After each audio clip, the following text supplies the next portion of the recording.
नमस्कार साथियों, स्वागत है आपका ऑनलाइन स्टडी ग्रुप में।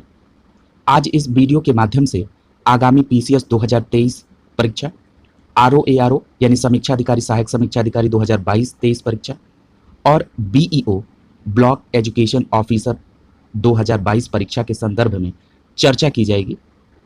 इसमें हम लोग विभिन्न बिंदुओं पर चर्चा करेंगे।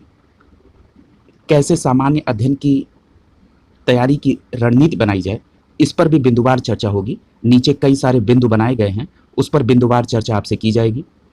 सबसे पहली बात, यहाँ पर एक प्रश्न सबके दिमाग में है, उसको जरा क्लियर कर लिया जाए। क्या आरओ का नया नोटिफिकेशन इस वर्ष आएगा? अभी तक की जो वर्तमान स्थिति है उसके अकॉर्डिंग बहुत मेहनत करने पर इस वर्ष नोटिफिकेशन आ सकता है, लेकिन परीक्षा होने की संभावना काफ़ी कम है। परीक्षा अगले वर्ष के ही प्रारंभिक माह में संपन्न हो पाएगी। जहाँ तक रही बात बीईओ की परीक्षा इस बार 2022 में होने की पूरी संभावना है। यह परीक्षा इसी 2022 में जो रिजर्व डेट है उन्हीं डेट में संपन्न कराई जा सकती है। और पीसीएस 2023 की परीक्षा 2023 के संदर्भ में जब नया कैलेंडर आएगा तो उसमें डेट का उल्लेख कर दिया जाएगा। यह अभी तक का पूर्वानुमान है। इसका मतलब यह नहीं है कि आप अपनी तैयारी के लिए बिल्कुल निश्चिंत हो जाएं। नोटिफिकेशन आने के बाद तैयारी प्रारंभ नहीं होती। तैयारी का प्रारंभ नोटिफिकेशन के पहले आपकी तैयारी लगभग कंप्लीट हो जानी चाहिए। उसके बाद का समय रिवीजन का समय होता है। यह एक अच्छी तैयारी का रणनीति है।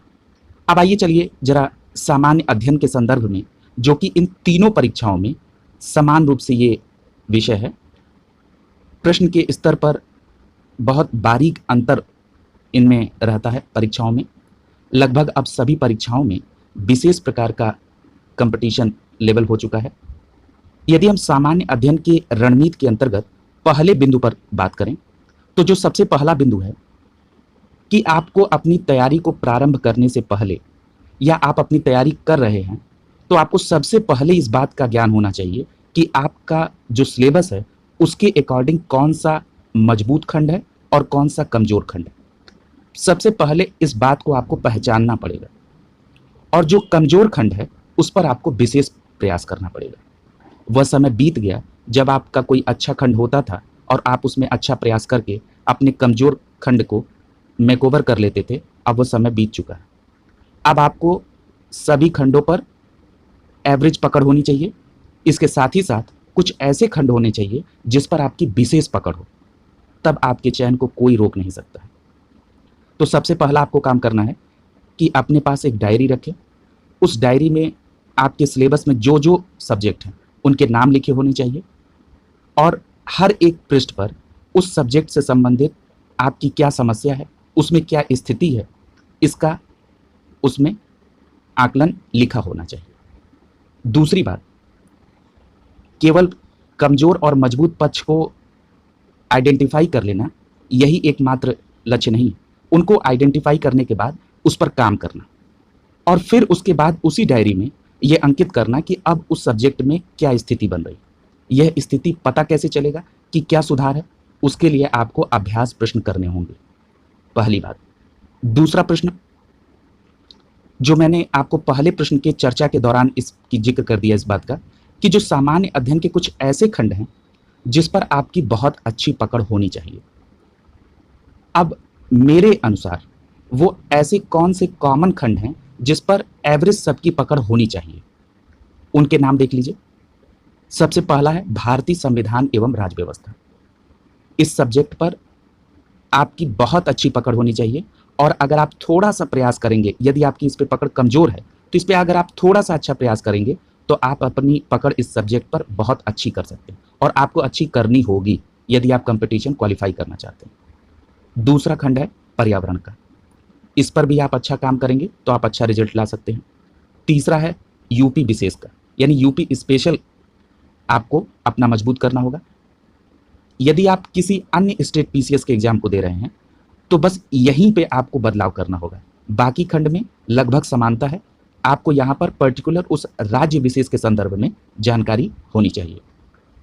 अगला है जनसंख्या और नगरीकरण। यदि पीसीएस के प्रश्न पत्रों का, विगत प्रश्न पत्रों का अगर आप आकलन करेंगे तो उसके एनालिसिस में आप एक बात देखेंगे कि पीसीएस के एग्जाम में जनसंख्या और नगरीकरण के प्रश्नों की संख्या बहुत ना के बराबर होती चली जा रही है। अब ये संख्या कहाँ शिफ्ट हो रही है? ये आरओ, एआरओ और बीईओ जैसे एग्जाम में ये संख्या शिफ्ट हो चुकी है। यानी इन प्रश्नों की प्रासंगिकता अब ज्यादा कहां पर है? आरओ, एआरओ और बीईओ के एग्जाम में। पहली बात। अगला है रीजनिंग। रीजनिंग के प्रश्न बीईओ और आरओ, एआरओ के एग्जाम में पूछे जाते हैं, जिनकी मेरिट काउंट होती है। वहीं रीजनिंग के प्रश्न सीसैट के पेपर में भी आते हैं, जो क्वालिफाइंग नेचर का है। लेकिन अभी जो पैटर्न देखा जा रहा है, ज्यादातर लोगों का सीसैट में भी प्रश्न गलत होने के कारण पेपर रुक जा रहा है। इसलिए पीसीएस को टारगेट रखने वाले लोगों को भी रीजनिंग पर अपना विशेष ध्यान देना होगा। और अगला है समसामयिक। जो समसामयिक घटनाक्रम है, यानी जिसको आप करंट कहते हैं, इस पर भी आपकी बहुत अच्छी पकड़ होनी चाहिए। इसके संदर्भ में भी आगे चर्चा की जाएगी। आपने टाइटल में देखा होगा कि एक घोषणा भी की जानी है इस रणनीति चर्चा के बाद, उस पर भी हम चर्चा करेंगे। उसमें समसामयिक पर भी चर्चा होगी। ये ऐसे पोर्शन हैं जिस पर आपकी अच्छी पकड़ हो सकती है, और यदि है तो अभ्यास के माध्यम से उसको लगातार जारी रखिए। अगला जो अन्य खंड है वो कौन कौन से हैं? वो है इतिहास का, भूगोल का, विज्ञान का, अर्थव्यवस्था का, विविध का और कृषि का। यदि आपने पहले जो हमने खंड जिस पर कहा कि विशेष पकड़ होनी चाहिए, यदि आपकी उस पर विशेष पकड़ है तो इन सब्जेक्ट में कुछ सब्जेक्ट तो ऐसे होंगे जिस पर आपकी ठीक ठाक पकड़ होगी, और यदि बाकी सब्जेक्टों पर आपने एवरेज भी पकड़ कर ली तो आपका चयन कोई नहीं रोक सकता। इसलिए उन सब्जेक्टों पर अच्छी पकड़, और इसके साथ साथ इन सब्जेक्टों पर एक सामान्य स्तर की तो पकड़ होनी चाहिए, और इनमें से कुछ सब्जेक्ट पर आपकी सामान्य से थोड़ा अच्छी पकड़ होनी चाहिए। पहली बात। और एक बात और कि जो बीईओ का एग्जाम होता है उसमें प्रारंभिक गणित यानी गणित से भी संदर्भ में प्रश्न पूछे जाते हैं, और ये 10वीं स्तर के प्रश्न होते हैं। ठीक है, इतनी बात आपको इस खंड के बारे में, सामान्य अध्ययन से जुड़ी रणनीति खंड में आपको ध्यान देना होगा। इस चर्चा के दौरान हम पुस्तक कौन कौन सी पढ़ी जाए इन सब्जेक्ट्स के लिए, इस पर चर्चा नहीं कर रहे हैं, क्योंकि मैं ये मान के चल रहा हूँ कि पुस्तक के संदर्भ में आपको जानकारी होगी। यदि जो लोग नया प्रयास करने जा रहे हैं, अगर वो ऐसा कहेंगे तो उनको टेलीग्राम ग्रुप पर पुस्तक से संबंधित लिस्ट का पीडीएफ प्रोवाइड करा दिया जाएगा। ये बात थी सामान्य अध्ययन के रणनीति के संदर्भ में। यदि आप इन बातों को गौर करके अपनी पढ़ाई को जारी रखेंगे तो निश्चित तौर पर सफलता मिलेगी। मैंने अभी आपसे एक बात कही थी कि कमजोर खंड को पहचानें और उस पर प्रयास करें, और उसके बाद उस पर क्या स्थिति है इसका भी अंकन अपनी डायरी पर आपको करना होगा। और मैंने कहा कि इसके लिए आपको अभ्यास प्रश्न करने होंगे। आपको टेस्ट सीरीज या विभिन्न सोशल साइट्स पर जो ऑथेंटिक स्रोत हैं उनके माध्यम से आपको अभ्यास प्रश्न करने चाहिए। इसी संदर्भ में ऑनलाइन स्टडी ग्रुप एक नई घोषणा करने जा रहा है। वो नई घोषणा क्या है? वो नई घोषणा ये है कि सामान्य अध्ययन से जुड़े प्रश्नों को जो विगत परीक्षाओं में आए हैं या जिनके आने की संभावना है, ऐसे वस्तुनिष्ठ प्रश्नों का अभ्यास प्रारंभ कराने जा रहा है ऑनलाइन स्टडी ग्रुप। और इन प्रश्नों में करंट के संदर्भित प्रश्न भी शामिल होंगे। ये घोषणा तत्काल में इसलिए करनी पड़ी क्योंकि मैं ऑनलाइन स्टडी ग्रुप के जो कम्युनिटी बॉक्स है उसमें मैं कुछ प्रश्न पूछ रहा था। इस दौरान मैंने ये देखा कि यदि मैं पॉलिटी के बहुत साधारण प्रश्न दे रहा था तो उस पर तो सीधा सीधा जवाब मिल जा रहा था। जब मैं थोड़ा सा प्रश्न के स्तर में थोड़ा सा बदलाव कर रहा था, वो जबकि बदलाव नहीं माना जाएगा क्योंकि वो प्रश्न आयोग द्वारा पूर्व में पूछा जा चुका है, उसमें तुरंत गलत आंसर आने लग रहे थे। मैंने कहा ये स्थिति बिल्कुल ठीक नहीं। और यदि मैंने एक चैनल शुरू किया है तो यदि मैं ये श्रृंखला अभी प्रारंभ नहीं किया तो इसका दोषी मैं भी कहा जाऊंगा। मैंने ये निश्चय किया कि सामान्य अध्ययन के जो वस्तुनिष्ठ प्रश्न हैं इनकी निःशुल्क श्रृंखला चलाई जाएगी। और आप विश्वास मानिए, जब आप का नोटिफिकेशन जारी होगा तब तक आपके पास बहुत अच्छे प्रश्नों का एक संग्रह होगा और उन पर आपकी अच्छी पकड़ भी होगी। मैंने प्रश्न पूछा था धन विधेयक के संदर्भ में विशेष प्रक्रिया किस अनुच्छेद से है, उस पर लगातार अनुच्छेद 110 के बारे में, जबकि उस पर धन संबंधित विधेयक की परिभाषा है। इसी तरह मैंने एक योजना से संदर्भित प्रश्न पूछा कि मुख्यमंत्री समग्र ग्राम विकास योजना के तहत जो शहीद ग्राम है उसमें जो सड़क बनाई जा रही है उसका नाम क्या रखा गया, उसमें बिल्कुल गलत आंसर आया, जबकि ये यूपी स्पेशल करंट से संदर्भित प्रश्न है। इसके साथ साथ अभी राष्ट्रपति का चुनाव होना है, इसके संदर्भ में भी देखिए कई बार आप लोगों ने देखा होगा कि करंट के सीधे प्रश्न आते हैं और करंट के ऐसे प्रश्न भी आते हैं जो करंट से चर्चा में हैं और उनके ट्रेडिशनल प्रश्न को पूछ दिया जाता है। तो करंट से रिलेटेड दो प्रकार के प्रश्न बनते हैं, एक सीधे करंट से और एक उसके ट्रेडिशनल पार्ट से। तो आपको दोनों को कवर करके चलना होगा। राष्ट्रपति के संदर्भ में प्रश्न पूछा गया, जब मैंने राष्ट्रपति के संदर्भ में बहुत कॉमन प्रश्न पूछा तो सब जवाब थोड़ा सही आया, लेकिन राष्ट्रपति के संदर्भ में मैंने 2 प्रश्न पूछे और 2 प्रश्न में बिल्कुल उल्टे जवाब आए। मैंने उनके चुनाव की प्रक्रिया के संदर्भ में बात पूछ दी तो वहां पर चुनाव के संदर्भ में लोगों ने आंसर दे दिया।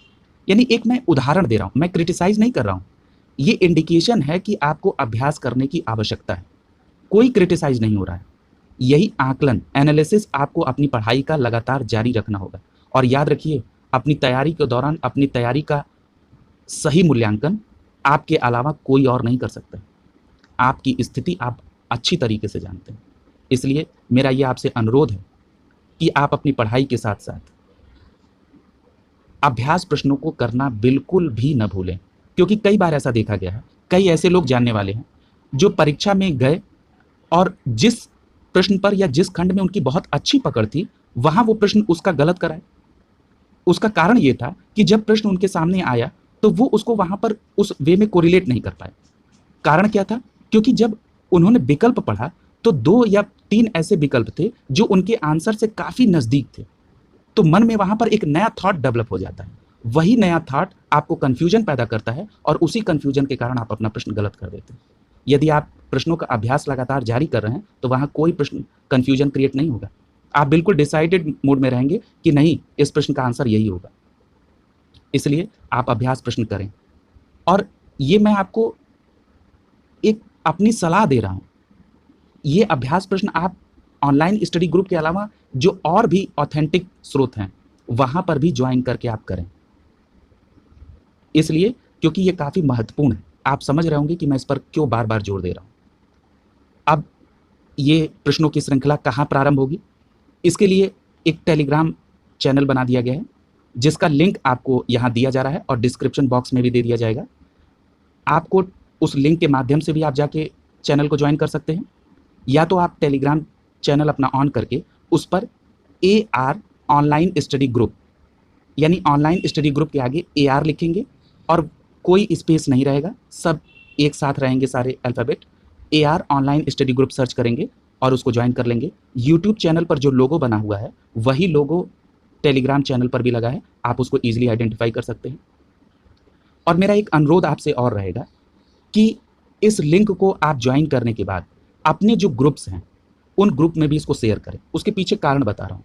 उसका कारण ये है कि जब ज़्यादा संख्या में लोग पार्टिसिपेट करेंगे और जब आप प्रश्नों के उत्तर देंगे तो आपको अपनी स्थिति का आकलन करने में आसानी होगी। आप ये आकलन कर सकते हैं कि इस प्रश्न पर इतने लोगों ने सही आंसर दिया और मेरा आंसर कैसे गलत हुआ, इस पर मुझे क्या करना चाहिए। और समय समय पर यूट्यूब चैनल पर मैं रणनीति वीडियो भी दूंगा, उसके अलावा भी क्या देने की चर्चा है वो भी आगे की जाएगी। और दूसरी बात कि जब आप प्रश्नों का सही उत्तर देंगे और वो प्रश्नों का कम लोग सही उत्तर दे पाए हैं तो आपको एक कॉन्फिडेंस भी बिल्डअप होगा। आपको लगेगा कि नहीं, मेरी तैयारी के स्तर में एक अच्छा सुधार हो रहा है। यानी जब कंपटीशन देने वाले लोगों के बीच आप पार्टिसिपेट करते हैं तो आपको अपनी स्थिति का वास्तविक आकलन पता चलता है। और एक बात याद रखिएगा, दिमाग में ये कभी नहीं होना चाहिए कि 4 लाख लोग फॉर्म भर रहे हैं, 5 लाख लोग भर रहे हैं, 7 लाख लोग भर रहे हैं। कंपटीशन 10 से 20 हज़ार लोगों के बीच में है। जो अच्छे पार्टिसिपेंट, जिनका अंत में प्री निकल के मेंस देना है और अंत में सीट के बराबर चयन होना है, अपनी स्थिति को आप उस स्तर पर लाने का प्रयास करें। और याद रखिए, पढ़ाई के साथ यदि आपने प्रश्नों का अभ्यास प्रारंभ किया तो निश्चित तौर पर आपको सफलता मिलेगी, कोई इसको रोक नहीं सकता है। इसलिए इसको ध्यान रखें। और एक बात और मैं सोच रहा था, अभी जब यूट्यूब चैनल शुरू हुआ तो उसके बाद उत्तराखंड पीसीएस का एग्ज़ाम लगा था, तो उस समय एक प्रतिष्ठित मैगज़ीन का विश्लेषण मैंने डाला और उस पर ये अनुरोध आया कि यदि इसकी श्रृंखला को उत्तराखंड पीसीएस के पहले अगर कंप्लीट करा दिया जाए तो मेरे लिए बेनिफिशियल होगा। मैंने उसको किया, काफ़ी सकारात्मक आपका सुझाव आया और मतलब आपका सकारात्मक उस पे दृष्टिकोण था। उसके बाद मैंने आगे परीक्षाओं के लिए घटनासार, घटनाचक्र और एडिटोरियाटी 3 प्रतिष्ठित मैगज़ीन का विश्लेषण दिया, जिस पर भी आप लोगों ने काफ़ी अच्छा प्रतिक्रिया दिया। इसी प्रकार मेरे ये दिमाग में ये बात चल रही थी कि यदि किसी प्रतिष्ठित पत्रिका के मंथली मैगज़ीन को अगर विश्लेषण कर दिया जाए तो आपको एक शॉर्ट नोट्स बनाने में आसानी होगी और करंट के प्रश्नों की क्या उपयोगिता है ये आपको बताने की आवश्यकता नहीं है।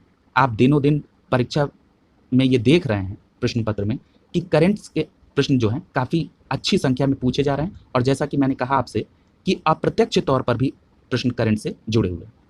इसलिए मैं सोच रहा था कि किसी प्रतिष्ठित मैगज़ीन की पर मंथ की पत्रिका का विश्लेषण यूट्यूब चैनल पर दिया जाए, जिससे आप अपना शॉर्ट नोट्स बनाकर बाद में आपको ये दबाव ना रहे कि हमको अभी करंट्स कवर करना है। ठीक है, इस पर आप अपने सुझाव कमेंट बॉक्स में देंगे तो अगले माह से यूट्यूब पर यह भी श्रृंखला प्रारंभ कर दी जाएगी।